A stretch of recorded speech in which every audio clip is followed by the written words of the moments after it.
मेरे देश की धरती सोना उगले उगले हीरे मोती, मेरे देश की धरती।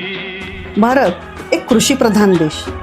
येथे माती म्हणजे जीवन आणि शेतकरी म्हणजे त्या जीवनाचा आधार. पण बदलत्या काळात मातीची सुपीकता कमी झाली, उत्पादन खर्च वाढला आणि अल्पभूधारक शेतकऱ्यांचे जीवन अधिक कठीण झाले. मर्यादित जमीन असणारे शेतकरी महागड्या कृषी यंत्रसामुग्रीपर्यंत पोहोचू शकले नाही.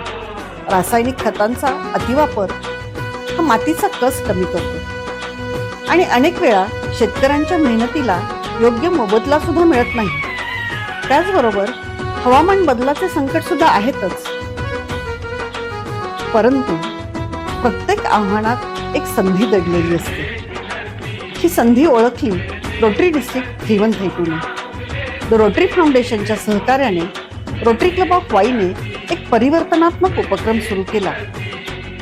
शाश्वत शेती आणि माती पुनरुज्जीवन याचा उद्देश होता शेतकऱ्यांचा उत्पादन खर्च कमी करणे, उत्पादन वाढवणे आणि पर्यावरणाशी सुसंगत शेती विकसित करणे.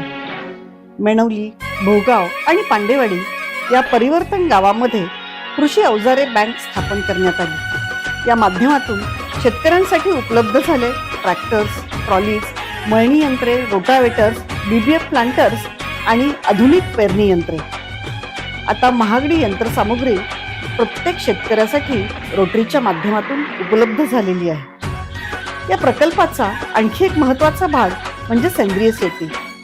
सुरुवातीला 1500 कुटुंबांना सेंद्रिय खत निर्मितीसाठी ड्रम्स देण्यात आले. घरातील आणि शेतातील ओल्या कचऱ्यापासून तयार होणारे नैसर्गिक खत मातीचा कस पुन्हा वाढवत आहे. आज 4500 पेक्षा अधिक शेतकरी ही शाश्वत शेती पद्धती स्वीकारत आहेत. खर्च कमी झाला आहे. हवामान बदलावर मात करण्यासाठी शेतकरी सज्ज झाले आहेत. उत्पादनही वाढले आहे आणि सर्वात महत्त्वाचे म्हणजे शेतकऱ्यांच्या जीवनात नवीन आशा निर्माण झाली आहे. मायग्रेशनचे प्रमाण कमी झाले आहे. आज रोटरी डिस्ट्रिक्ट 3132 मध्ये अशा 4 कृषी अवजारे बँका कार्यरत आहेत. हा उपक्रम हजारो लहान शेतकऱ्यांच्या जीवनात शाश्वत बदल घडवत आहे. मातीचे पुनरुज्जीवन म्हणजे फक्त शेती सुधारणे नाही, ते म्हणजे ग्रामीण अर्थव्यवस्थेचे पुनरुज्जीवन आहे. आणि जेव्हा शेतकरी सक्षम होतात तेव्हा समाज अधिक मजबूत होतो, कारण शाश्वत शेती म्हणजेच शाश्वत समाज.